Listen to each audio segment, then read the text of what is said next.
3 그리고 4주의 일진사주 명리학 제1008강 시작하겠습니다. 오늘은 양력으로 2021년 8월 10일이고요. 음력으로는 2021년 7월 3일입니다. 오늘 명식은 신축년, 병신월, 경인일이 되겠고요. 일진은 경인이 되겠습니다.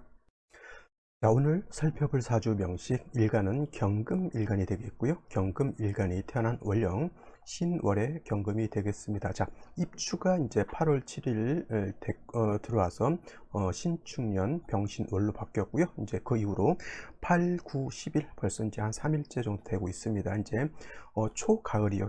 가을이 되겠죠. 신월 같은 경우. 그래서 신월이라고 하는 배경 자체는 이제 앞으로 며칠 한 7, 8일간은 변함이 없겠고요. 앞으로 계속 일주가 계속 변하게 됩니다. 일주가 연은 고정되어 있고 월도 고정되어 있고, 그 다음에 일주 자체는 이제 오늘은 경인, 내일은 신묘, 이런 식으로 이제 바뀌어지게 되겠고요. 또 일이 바뀜으로 인해서 생시도 조금씩 달라지게 되죠. 생시라고 하는 것은 일간이 어떠냐에 따라서 생시도 이렇게 고정되어 있습니다. 그래서 간목일 때 생시, 그 다음에 을목일 때 생시 각각 다르게 되어 있죠. 그래서 이제 그 사주를 볼 때는, 특히 일진사주 명리학이 강의하는 걸 볼 때는 어차피 두 개는 고정되어 있고 일이 바뀜으로 인해서 생시도 이렇게 바뀌게 되는 거예요. 그러니까 우리가 선택할 수 있는 것은 일과 시를 선택할 수 있는 것이죠.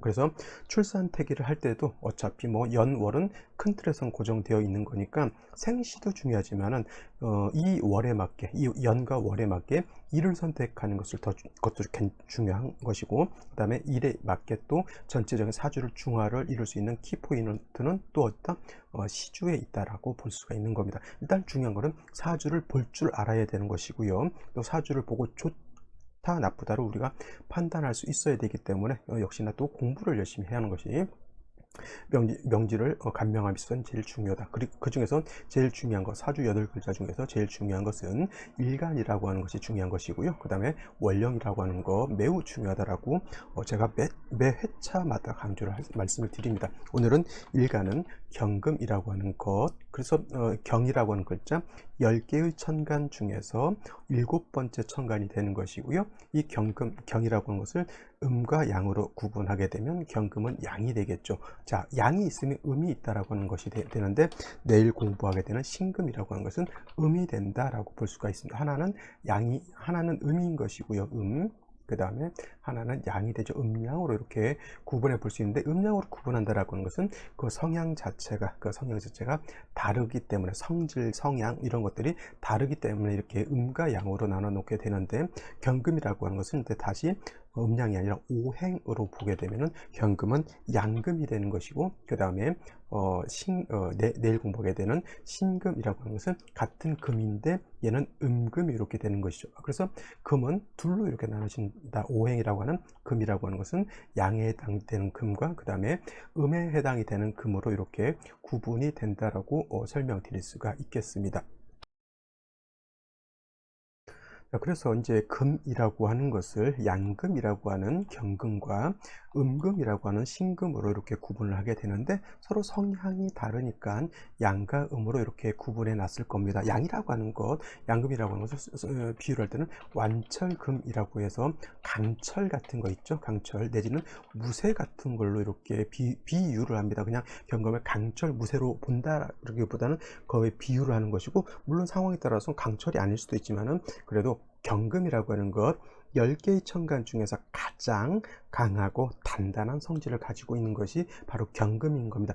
원칙적으로 금이라고 하는 것이 목화토금수라고 하는 것 중에서 이 바로 금이라고 하는 것이 오행 중에서 가장 단단한 것인데, 그 중에서도 이걸 갖다 음양으로 나눠 놓게 되면은 음금인 신금보다 경금인, 같은 금이라도 경금인 양금이 더 단단하고 강한 그런 성향을 가지고 있다라고 하는 거예요. 그래서 경금이라고 하는 것도 마찬가지고 신금이라고 하는 것도 마찬가지고, 일간이라고 하는 것은 용도라고 하는 것은 뭐예요? 쓰임이라고 하는 것이 있어야지만 두 기를 누릴 수가 있습니다. 우리가 흔한 말로 노방에 구르는 돌도 용도, 쓰임이 있다라고 얘기를 하죠. 사람이 됐든 동물이 됐든 식물이 됐든 쓰임, 용도가 있어야지만 가치가 있는 것이고, 용도가 없으면 가치가 없어지는 것이죠. 그리고 반면에 그 쓰임이 있는 것이 아니라 오히려 해를 준다라고 하면 그것은 없어져야 할 어떤 것이 될 수도 있는 겁니다. 그래서 일간이라고 하는 것이 이 사주가 좋다, 이 사주가 나쁘다라고 표현하는 것을 쉽게 말하면 뭐냐면, 일간 자체가 쓰임이 있느냐 없느냐, 그 쓰임이 있는데 어느 정도의 쓰임이 있느냐, 굉장히 고가의 가치가 있느냐, 아니면 그냥 적당한 선에서의 용도가 있느냐에 따라서 그 일간 자체가 굉장한 어떤 용도, 쓰임이 있다라고 하면, 우리가 현상학적으로 예를 들면 큰 부귀를 얻는다거나 아니면 큰 돈을 크게 벌 수도 있는 것이죠. 그것을 보기 위해서 우리가 일간을 알아야 되는 것이고, 월령도 알아야 되는 것이고, 사주 전반 짜임이 어떠냐에 따라서 이 사주가 좋을 수도 있고 나쁠 수도 있는 것이죠. 엊그저께 제가 또 상담했던 분은 여성분인데, 물론 이제 사주에 따라서 다르겠지만 그분 사주는 굉장히 신약한 사주에다가 관살이 너무 많은 사주였었던 걸로 제가 기억을 합니다. 그분이 좀 건강도 많이 안 좋아가지고 암을 뭐 유방암에다가 폐암까지, 그 다음에 천식, 그 다음에 그거 나을만 하니까 넘어져서 갈비뼈가 부러지고, 또 그것이 나을만 하니까 또 넘어져서 무릎 인대가 뭐 무릎이 또 깨지고 뭐 해서 기부스하고 뭐 엄청난 그런 것들을 겪게 되죠. 사주가 안 좋고 관살이 많은 사주들이 대체적으로 뭐 건강이 안 좋거나 사고가 많이 나는 그런 경우도 있고요. 어떤 경우에는 사주가 중화가 잘 된 사람은 겉으로 표현을 안 하지만은 알부자 있죠. 속으로 굉장한 내실이 있는 그런 사람들도 있고, 또 실질적으로 귀가 있는 사람이라든가 돈이 많은 사람은 겉으로 그렇게 표현 잘 안 합니다. 겉으로 봐서는 대체적으로 좀 그냥 털털하고 괜찮아 보여서 이렇게 그냥 만났는데, 나중에 알고 봤더니 집안이 대단한 집안이야. 정승, 쉽게 말하면 옛날 따지냐 정승 판서 집안, 뭐 이런 괜찮은 그런 사람들도 있습니다. 근데 우리가 눈으로 봐서는 못 알아본다 하더라도 사주를 보게 되면 중화가 잘 되어 있고 일관도왕하고 재관도 분명한 사람들은 겉으로는 티가 안 나더라도 사주에서는 그런 걸 우리가 캐치해낼 수가 있는 것이죠. 그래서 이 사주 공부를 열심히 좀 해보셔서, 물론 이제 남의 사주를 봐주고 하는 것도 필요하겠지만 자기 수양하는 차원에서라도 명리 공부를 한번 해보시는 것도, 심도 있게 해보시는 것도 나쁘지 않다, 이렇게 생각을 하겠고요. 또 그러기 위해서는 또 일간, 월령, 사주 전반적인 어떤 짜임을 이제 잘 알아야 되는데, 오늘 같은 경우에는 일간 경금이라고 하는 것은 양금이 되겠고, 가장 강하고 10개의 천간 중에서 가장 강하고 단단한 강철 무쇠와 같다. 이런 경금 자체는 어떻게 용도가 있기 위해서는 그냥은 어떻게 돼 날카롭고 강하기 때문에 그냥 쓸 수 없겠고, 반드시 얘는 단련하죠. 단련을 해가지고 기물을 이렇게 만들어냈다. 기물이라고 하는 것은 뭐 칼도 해당이 될 수가 있겠고, 큰 범종 같은 거 있죠. 절에 가면은 큰 종 같은, 우리 보신각 종 같은 거, 그 에밀레 종 같은 거, 이런 큰 종들 있죠. 이런 거 다 경금으로 그냥 무쇠 같은 거를 녹여가지고 이게 쓸모 있는 그런 용도 있는 기물을 만든 것입니다. 단련한다라고 하는 것은 바로 그런 것이죠. 녹슨 철 같은 걸 갖다가 불순물을 빼내고 해가지고 용도 있는 그러한 기물을 만드는 것을 좋아하는 것이 바로 이 경금이고요.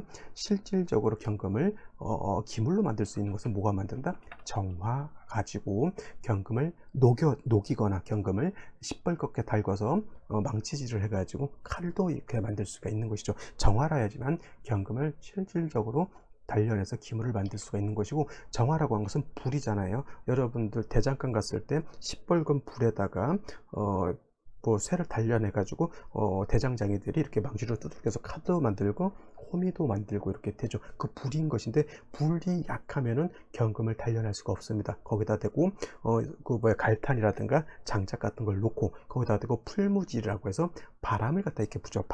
바람이라고 하는 것도 어떻게 보면 이걸 목이라고 볼 수가 있어요. 목. 그래서 정화라고 하는 것은 그냥 혼자 불꽃만 있어서는 안 되고, 이 연료 땔감이 있어서 정화의 불꽃을 갖다가 최소한 1000도 이상은 만들어 주어야지만 경금을 빨갛게 달궈서 기물을 만들 수가 있겠죠. 그래서 경금이라고 하는 것은 정화라고 하는 것, 그 다음에 간목이라고 하는 것을 가지고 기물을 만들 수 있다, 이렇게 보시면 되겠습니다. 물론 이제 경금 자체가 정화 간목이 없을 때는 없는 경우, 일간 자체가 이렇게 왕한 경우에는 임수 개수를 쓸 수도 있지만은, 경금은 무쇠는 뭐 어떻게 돼요? 물로 깨끗하게 닦는 용도보다는 불로 달구는 것이 용도가 있다라고 하는 것이고, 물로 깨끗하게 닦는 것은 경금의 용도가 아니라 신금인 것이죠. 신금이라고 하는 것은 강철 같은 것이 아니라 보석 같은 거, 보석이죠. 보석 같은 거, 아니면 금은 보화 같은 것, 이렇게 생각하시면 돼요. 지금 엊그저께 도쿄 올림픽이 끝났고 좀 있으면 이제 패럴림픽이라든가 이런 거 하겠죠. 거기서 주었던 금메달 같은 거 있죠. 금메달, 이것도 신금으로 비교할 수 있겠고요. 은메달 같은 거, 그 다음에 동메달 같은 거, 이거 다 신금으로 풀 수가 있어요. 이걸 집에 가져가 가지고 선수들이 녹여 가지고 그 금을 갖다가 활용하고 그러진 않을 겁니다. 금메달이 여러분들 그 큰 메달이 다 순금으로 돼 있다, 순은으로 돼 있다, 내지는 순동으로 돼 있다라고 믿는 사람은 없을 겁니다.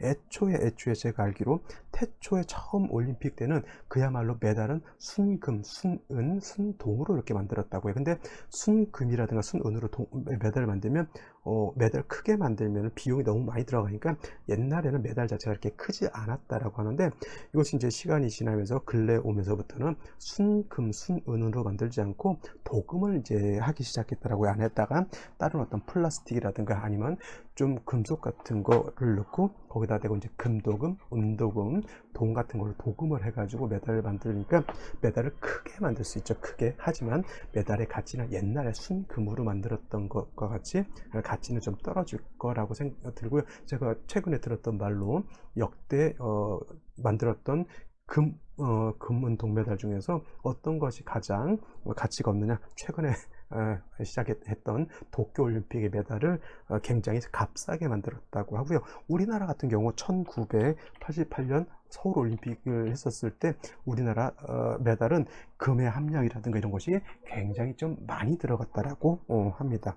요 1988년도 때가 제가 고등학교 1학년 때였던 걸로 제가 기억을 하는데, 아무튼 뭐 우리나라가 아마 종합 4위 정도 했었던 걸로 했던 걸로 이렇게 기억을 합니다. 그래서 우리나라 메달 88년도 메달은 가치가 굉장히 있었던 메달이었는데, 물론 이제 우리나라 메달도 도금했다라고 해요. 도금했죠. 네, 일본 메달은 도금했는데다가 함량, 금은 동의 함량이, 즉 신금의 함량이 매우 적게 들어간 값싼 메달이다라고 이렇게 뭐 하는 얘기를 듣긴 들었습니다만, 뭐 메달의 가치도 중요하지만 선수들이 열심히 노력해서 그거를 이루어냈다라고 하는 것도 매우 중요한 의미가 있을 수 있을 겁니다. 그래서 신금이라고 하는 이 금은 어떻게 돼요? 활을 쓰지 않고요. 정화 같은 활을 쓰지 않고, 신금은 임수로서 뭘 해야 된다? 도세, 주, 옥 깨끗하게 닦아줘야 된다. 여러분 자녀들이 올림픽 가서 메달을 따왔습니다. 그러면 그 메달을 갖다 불로 녹여가지고 금을 채취해서 반지를 만들고 그러지 않죠. 그 자체가 굉장한 기록이고 그 자체가 그 선수에 대한 땀방울이기 때문에 진열장에다가 깨끗하게 닦아가지고 이렇게 놓죠. 그것이 신금을 임수로서 도세족 맑고 깨끗하게 닦아가지고 빛이 나게 이렇게 진열해 놓는 거하고 똑같습니다. 그래서 같은 금이라고 하더라도 경금이라고 하는 양금하고 신금이라고 하는 은금하고의 같은 금이라 하더라도 용법, 용도, 쓰임이 다르다라고 하는 것이고, 경금이라고 하는 것은 정화 간목을 적절하게 잘 배합을 해야지만 부귀를 얻을 수 있는 것이고, 신금은 임수라고 하는 것으로서 도세주옥을 잘 해야지만 부귀를 얻을 수 있다라고 하는 겁니다. 부귀를 얻는다, 뭐 굉장히 추상적이죠. 너무 단순한 건 뭐냐면 일간에 쓰임이 있느냐, 일간에 쓰임이 없느냐에 따라서 쓰임이 있으면 부귀를 얻는 것이고요. 쓰임이 없으면 부귀를 얻지 못한다. 부귀를 얻지 못한다라고 하는 뜻은 뭐냐면 빈한하다, 내지는 빈천하다, 이렇게 표현을 하게 되는데, 이걸 가지고 또 뭐 빈한하다, 빈천하다, 뭐 그죠, 노방에 구르는 돌도 용도가 있다라고 하는데, 사람을 뭐 사주 명리 가지고 구분을 해가지고 이 사람은 좋은 사람, 이 사람은 나쁜 사람, 이렇게 용도 구분하자고 하는 것이 명리학의 목적은 아니고요. 물론 잘 먹고 잘 사는 것도 중요하지만 내 사주를 내가 보고, 그죠, 길한 것은 내가 계속 장려를 해야 되는 것이고 스스로한테, 그 다음에 나한테 흉한 것은 내가 바꿔 나가고자 하는 추길피용하자라고 하는 그런 목적에서 명리를 배우는 것이니까, 여러분들도 그런 차원에서 명리를 접근해 주셨으면 좋겠습니다.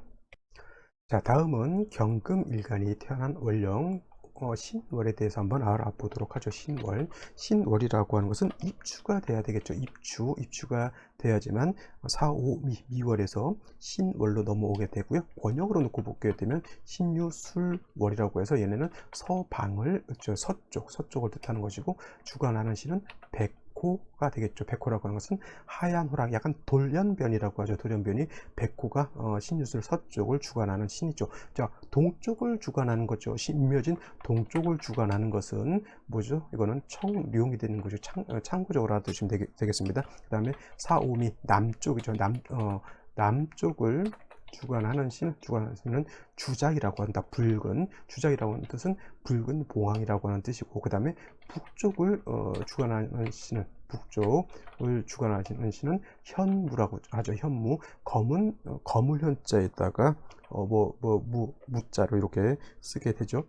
그래서 예전에 저는 보진 않았지만 태왕사신기라고 있죠. 태왕사신기, 사신이죠. 청룡, 주작, 백호, 현무를 사신이라고 이렇게 표현했던 걸로 제가 알고 있습니다. 그래서 이건 그냥 참고적으로 이렇게 알아두시면 되겠고요. 풍수하는 사람 이런 거 많이 하죠. 좌청룡, 그 다음에 우백호라고 이렇게 표현을 많이 합니다. 그래서 임금 있을 때 좌의정이 있고 우의정도 있고 영의정도 이렇게 있습니다. 좌의정, 우의정, 영의정 세 사람이 서로 토론을 해가지고 국정을 이렇게 끌고 가야 됩니다 라고 하게 되는데, 좌의정과 우의정이 서로 어떻게 돼요? 실질적인 토론을 하게 되고, 영의정은 가만히 있으면서 그 토론이 어느 한쪽으로 치우치지 않도록 이렇게 중심을 잡아줬다라고 하고, 그 다음에 토의했던 결론이 나게 되면 이제 임금한테 자 이러이러 합시다, 해주십시오, 이렇게 했다라고 합니다. 이제 그런 편지는 우리나라 현대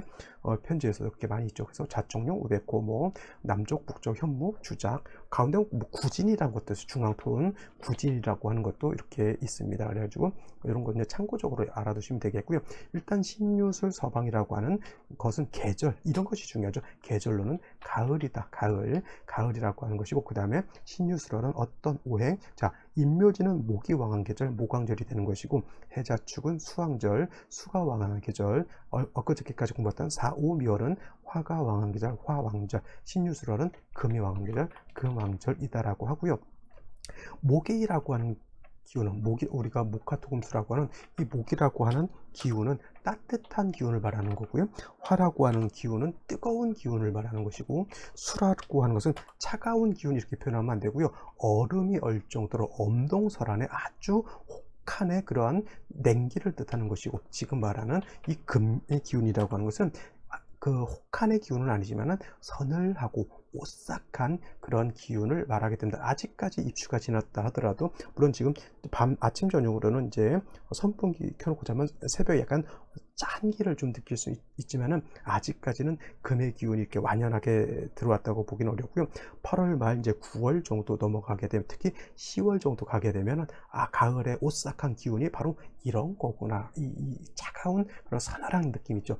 그러한 기운이 바로 금의 기운이면서, 이걸 뭐라고 표현하냐면 숙살기운, 숙살지기 내지는 숙살기라고 해요. 숙살기. 매우 차가우면서 오싹하면서, 그러니까 그 소름 돋는 그런 기운 있죠. 그것이 숙살기, 서늘한 기운이 바로 신유술 가을의 기운이다. 그래서 예를 들어서 신유술월에 금이 많아진다든가 금수가 많아지게 되면은 역시 한습해진다, 차가워지기 때문에 신유술월도 해자축을 못지않게 뭘 해야 된다? 조후, 따뜻하게 조후한다. 조후하는 것은 화로서 조후하는 거죠.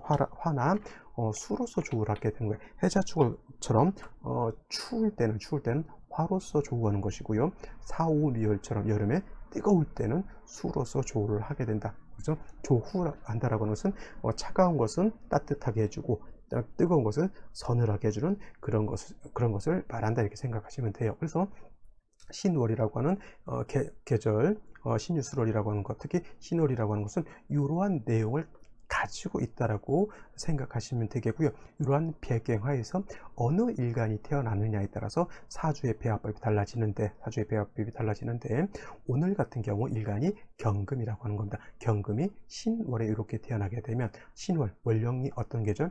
금이 왕한 계절이라고 제가 말씀을 드렸죠. 금이 왕한 계절. 그래서 경금이 됐던 내일 신금이 됐던 신월에 태어나게 되면 경금도 신금도 일간이 매우 왕한 시절에 태어난 것이 된다라고 말씀을 드릴 수 있겠죠. 근데 아까도 말씀드렸지만 경금 신월에 태어나서 일간이 왕한 것과 신금이 내일 태어나서 일간이 왕한 것, 대체적으로 일간이 왕하면 관성을 쓰려고 하는 것이 일반적인데, 아까도 말씀드렸지만 양금인 경금 같은 경우에는 정화로서 단련을 해야지만 용도가 있으니까 신월의 경금은 화를 취용하지만 신금 일간, 내일 공부하게 될 신금이 신월에 태어나게 되면 일간이 왕하다라고 해서 경금 정화를 쓴 것이 아니라 이때는 신금은 임수를 쓴다라고 하는 것이 차이가 있는 겁니다. 그래서 경금이 신월에 태어나게 되면 일간 자체가 왕하기 때문에 반드시 뭘 필요로 한다? 정화, 병화보다는 정화를 얻어야지만 이 정화를 가지고 경금을 단련할 수 있다라고 보는 것인데, 이거는 어떤 걸 용도하는 쓰는 거냐면 화극금하는 것, 화가 금을 극하는 이치가 있죠. 화가 금을 극하는데, 화극금에서 무조건 이거 극하는 것이니까 나쁘다라고 생각하는 것이 아니라, 금이라고 하는 것은 화로서 단련해야지만, 특히나 신금이 아닌 경금은 화극금 해야지만 경금으로서의 용도가 생긴다라고 하는 것이 바로 경금이 정화를 쓰는 이치가 되는 것이고요. 또 신월의 경금 금이 왕한데 화는 신월의 화는 약하기 때문에 딸랑 정화만 있어서는 안 되고, 뭐가 있어줘야 된다 그랬죠? 반드시 뿔이 있는 간목이 있어 주어가지고, 간목이 있어서 이 간목이 정화를 생조해 주어야지만 정화의 불꽃이 활활 타올라서 경금을 단련해서 메달도 만들고 칼도 만들고 범종도 만들고 할 수가 있는 겁니다. 경금 자체가 신월에 태어났을 때는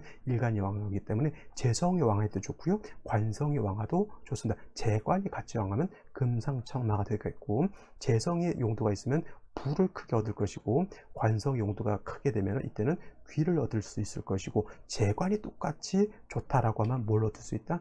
부귀쌍전이라고 하죠. 부귀를 온전히 쌍전 이룰 수 있다, 부귀 겸전할 수 있다라고 하는 사주, 제일 좋은 사주죠. 재관이 용도가 있다.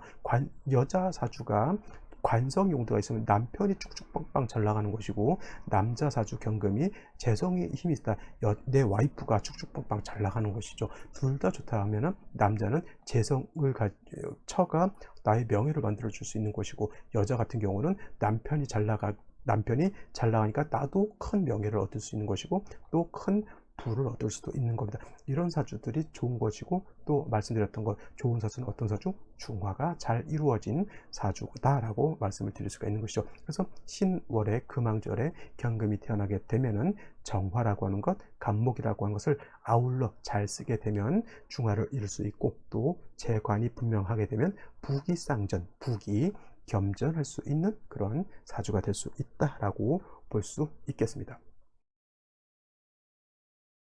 자, 그러면 오늘의 명식을 다시 한번 살펴보도록 하겠습니다. 오늘 명식, 경금일간이 금왕절인 신월에 이렇게 태어난 사주 명식이 되겠고요. 격국이라고 하는 것을 놓고 봤을 때 경금은 양금이 되겠고, 월지 자체도 양금인 신금이 있게 되는데, 이걸 그래서 이제 비경격 이렇게 놓고 보는 분들도 있는데, 신월 같은 경우 그 포태법으로 놓고 봤을 때 금의 임관지가 해당이 되죠. 그래서 양간인 경금이 이렇게 임관지에 태어나게 되면 이걸 비견격이다라고 보지 않고요, 이걸 걸록격이다라고 이렇게 표현합니다. 걸록격이 되면 일단은 일간이 신왕한 사주, 신왕한 사주가 되는 것이고, 일간 경금이 왕하게 되면 신왕하죠. 일간 경금이 왕하다라고 하는 것은 물론 경금 자체가 강철이기 때문에 단단하고 굉장히 곧다라고도 볼 수 있지만, 경금 자체가 크다라고도 볼 수 있죠. 경금 자체가 약할 때는 예를 들어서 100g, 200g짜리 무쇠라고 봤을 때 경금이 신월이라든가 6월 같은 경우 이렇게 태어나게 되면 경금이 1톤짜리 경금 내지는 10톤짜리 무쇠 이렇게 볼 수도 있죠. 그러면 톤수가 많이 나갈수록 그걸 가지고 잘 단련하게 되면 여러 가지 범선, 배도 만들 수가 있겠고, 그걸 갖다 철골 구조로 해서 큰 건물도 이렇게 지을 수가 있는 거죠. 철근이 아무래도 많을수록 많은 철근을 가지고 큰 건물도 지을 수가 있는 건데, 그 금이 많고 금이 왕할수록 모두 같이 왕해져야 된다? 당연히 화도 왕해져야 되는데, 예를 들어서 1000톤짜리 내가 철근을 가지고 있는데 그거를 단련할 수 있는 화가 얼마 없어요. 라이트업을 2개밖에 없어. 그러면 전혀 그 경금, 강철을 갖다가 단련할 수 없는 것이죠. 그 최소한 1000도, 2000도 되는 큰 열기를 갖다가 엄청난 액화, 천연가스라든지 아니면 그런 엄청나게 많은 연료가 있어서 정화를 갖다가 뜨겁게 장시간 동안 만들 수 있어야지만 많은 금을 단련할 수가 있는 것이죠. 역시나 정화, 간목, 정화라고 하는 것, 그 다음에 간목이라고 하는 것을 쓸 수밖에 없는데, 정화가 왕하면 왕할수록, 일간이 왕한 만큼 정화, 간목이 왕하면 왕한 만큼 병금을 용도 있게 만들 수 있다라고 볼 수가 있는데, 자, 연지를 한번 봐볼까요? 연지. 축토라고 하는 것이 있습니다. 축토라고 하는 것은 경금 입장에서 놓고 봤을 때 뭐가 되죠? 인성이 되죠. 인성 중에서도 축토라고 하는 것은 음토이면서 일간을 생해주는 것이기 때문에 축토는 정인이 된다. 그러니까 사람들이 그냥 이거 사주의 어떤 중화라든가 이런 거 생각하지 않고 축토 인성이 있으니까, 연에 있으니까 뭐예요? 이 연에 있는 인성이 나를 생해주게 되니까 할아버지 할머니가 나한테 뭐 유산을 물려주지 않았느냐, 뭐 이런 식으로 하게 되는데, 신월의 경금 자체가 왕한데 연재 축토가 있으면 왕한 일간을 다시 생할 줄 필요가 뭐가 있습니까? 일간이 왕할 때는 뭐가 필요해요? 관성, 재성이 필요한 것이지 인성이 다시 있어서 일간을 생해 줄 필요가 없죠. 이렇게 되면 어떻게 되냐면, 진짜 그럴 수 있어요. 경금일간 신월에 태어나서 축토, 연에서 인성이 있어가지고 유산을 받을 수 있죠. 조상의 유산. 근데 만약에 이렇게 됐을 때 유산을 받으면 그 유산을 가지고 잘 쓰는 게 아니라 쉽게 말하면 이제 유흥오락에 이제 빠지게 되는 것이죠. 그래서 아주 폭삭 망하는 그런 거죠. 왜 재벌 3세, 재벌 4세들 마약 같은 거 하느라가 폐가망신 하려고, 물론 이제 폐가망신까지는 지네 부모님들이 아직은 뭐 힘이 있으니까 폐가망신까지는 안 하는데, 그런 것들 많이 봐요. 그죠?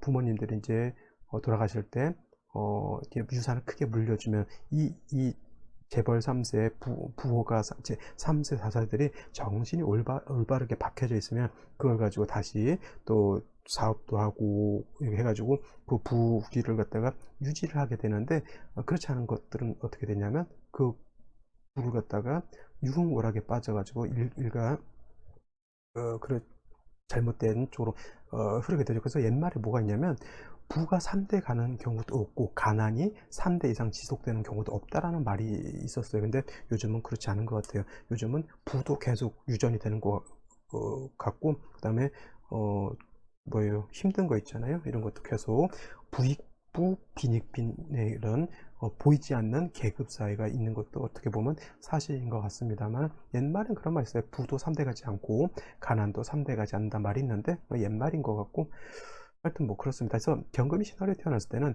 재관을 봐야지 경금이 용도가 생기는 것이지, 다시 인성을 보는 것은 크게 용도가 되지 않는다라고 하는 것이고, 뭐 병화가 월간에 이렇게 투출되어 있지만은 제가 말씀드렸던 것처럼 병화는 경금을 단련하는 용도는 없습니다. 경금을 단련하는 것은 정화라 야지만 경금을 단련할 수 있는데, 병화가 만약 용도가 있다라고 하는 것은 어떤 용도가 있냐면, 경금을 단련할 수는 없지만 신월에 아까 제가 말한 숙살기, 서늘한 기운이 있기 때문에 그 서늘한 기운을 병화로서 조후하는 용도는 있을 수는 있겠지만은 경금을 단련할 수는 없습니다. 조후가 되면 그냥 밥에 목구멍에 부채를 할 수 있다, 이렇게 볼 수 있지만은 병화도 마찬가지로 연간에 이렇게 신금이 있게 되면은 신금이 병화를 갖다가 뭘 한다? 묶어버리기 때문에 병화 용도마저도 많이 줄어들 수밖에 없다. 그래서 올해 신축년 병신월은 요 병화하고 신금하고 합하려고 하는 것, 이거를 합해서 수가 되는 것이 아니라 탐합한다라고 말씀드렸죠. 그래서 병화 용도가 거의 없거나 굉장히 미약해질 수 있다라고 제가 말씀을 드렸고요. 오늘 같은 경우는 이제 경인일에 해당이 되죠. 가장 마음 아픈 현상이죠. 이 인목을 봐서 재성을 본 것은 매우 좋은 겁니다. 뭐 정화라도 하나 딱 투출하게 되면 재성도 아까 말했던 간목이죠. 지지 인목이 간목인 거니까 뭐 정화 하나 투출하게 되면 인목이 정화를 생해서 경금을 단련할 수 있는 그런 구조가 될 수 있을 터인데, 신금을 받기 때문에 인신상중하게 되면 경금의 뿌리도 날아가게 되고요. 물론 이제 인목이 더 상해를 많이 보지만은 신금 자체도 상해를 전혀 안 본다라고 볼 수는 없습니다. 그래서 인신충함으로 인해서 신금도 깨지고 인목도 깨지기 때문에 이 사주는 쓸 수 있는 것이 없죠. 뭐 축토하나 그냥 나를 생주해주는 인성하나 이거 가지고 경금이 용도가 생긴다라고 볼 수는 없습니다. 이걸 어떻게 구제할 수 있는 방법이 제가 봤을 때는 원국에서는 없는 것 같고요. 대운에서라도 뭐 진운이 온다든가 자운이 와가지고 이 신금학을 묶어버리게 되면은 뭐 상관이 없겠지만은 이거 인신충 되는 것은 제가 봤을 때는 좀 좋지 못한 현상이 아닌가 이렇게 볼 수 있겠습니다. 자, 그러면 오늘의 생시를 한번 살펴보도록 하겠습니다. 자, 생시를 한번 살펴보게 되면요. 먼저 이제 병자시죠. 병자시. 자, 병화 관성을 받다라고 하는 것 나쁘지 않지만 아까 말씀드렸던 것처럼 경금을 단련할 수 있는 것은 병화로 단련하는 것이 아니라 정화라야지만 경금을 단련할 수 있다라고 했는데 뭐 자수 하나 있는 것은 뭐 이렇게 나쁘지도 않고 좋지도 않습니다만은 원래 화를 용신을 써야 되는 경우에 수가 많아지는 게 되면은 사주가 한습하기 때문에 좀 자수를 본다라고 하는 것은 제가 봤을 때는 썩 좋은 것 같지는 않고요. 이 병화는 뭐 신금하고 묶여 있지는 않아서 병화 용도가 없지 않아 있지만은 인신충에서 인목이 깨지게 되면은 병화가 뿌리를 뒀던 인목이 깨지니까 병화 자체도 좀 약해질 수가 있을 겁니다. 금수운으로 갔을 때는 한습해지는 것이 문제고 사주 원국에 뭐가 없어 정화도 없으니까 경금을 단련할 수는 없겠죠. 뭐 목화운으로 간다라고 하면 뭐 축토가 있기 때문에 그나마 경금 자체가 약하다라고 하는 것은 그나마 좀 해소는 될 수가 있겠죠. 그래서 근데 일단은 오늘 명식은 가장 큰 특징이 월지하고 일지하고 충이 되는 것이 가장 큰 단점이 될 수 있겠고 태어나면서부터 이런 핸디캡이라고 하죠. 이런 걸 굳이 만들어서 우리가 아기를 낳을 필요는 없을 거라고 생각을 합니다. 그러니까 최소한 뭐예요? 경인일 날은 좀 피할 수 있으면 피하는 것이 좀 좋지 않을까 하는 생각이 들죠. 자, 정화가 있어서 경금을 단련한다라고 말씀드렸는데 마찬가지로 인목이 깨져 있기 때문에 정화에 쓰일 쉽게 말하면 연료가 깨진 거하고 똑같습니다. 정화가 아무리 경금을 단련하려고 해도 좀 역부족이죠. 이건 화운을 가게 되면 목화운으로 가게 되면 정화가 살아나기 때문에 그나마 요거는 목화운으로 갔을 땐 정화의 용도가 있을 수 있다, 생길 수 있다 이렇게 보시면 되겠고요. 금순으로 갔을 때 수운 가게 되면 정화가 매우 약해질 수 있다라고 볼 수는 있겠습니다. 그렇다 하더라도 뭐 정축시가 제가 봤을 때는 그나마 좀 나은 생시가 아닐까. 제가 축시가 좋다라고 하는 경우가 그렇게 많지는 않은데 오늘 경인일 같은 경우에는 인신충이 돼서 좀 안타깝지만은 그래도 오늘 생시에서 야 어느 생시가 하나를 선택해라 라고 하면 저 정축시를 한번 추천드리고 싶은 정도의 생시가 되겠고요. 무인시 같은 경우에는 인목 두 개를 없죠. 얘는 살아 있습니다. 이 신금이 얘는 충이 되지만 얘까지 충하지는 않습니다. 근데 문제는 뭐냐면 토가 투출되어 있다라고 하는 것은 좀 문제가 될 수가 있겠죠. 그리고 중요한 거 경금이 정화를 얻어야 되는 것인데 정화를 얻지 못했다라고 하는 것도 좀 문제라고 볼 수가 있겠고 이모시가 된다라고 하면 오중에 있는 정화를 쓸 수는 있겠지만은 자, 신월에 임수 투출하게 되면 임수라고 하는 것은 수라고 하는 것은 화를 극하려고 하기 때문에 오중 정화가 있다 하더라도 정화 위에 임수가 있으면은 오중 정화를 오중 정화를 딱 꺼내는데 바로 물이 와르르 쏟아져 가지고 정화를 꺼뜨릴 수가 있습니다. 이거 인오가 이렇게 합하니까 인신충이 해소되지 않습니까? 이렇게 물어볼 수도 있지만 이거는 인신충이 되고요. 인오 합한다라고 해도 충을 말릴 수는 없다 이렇게 보시면 되겠습니다. 개미시 좋을까요? 나쁠까요?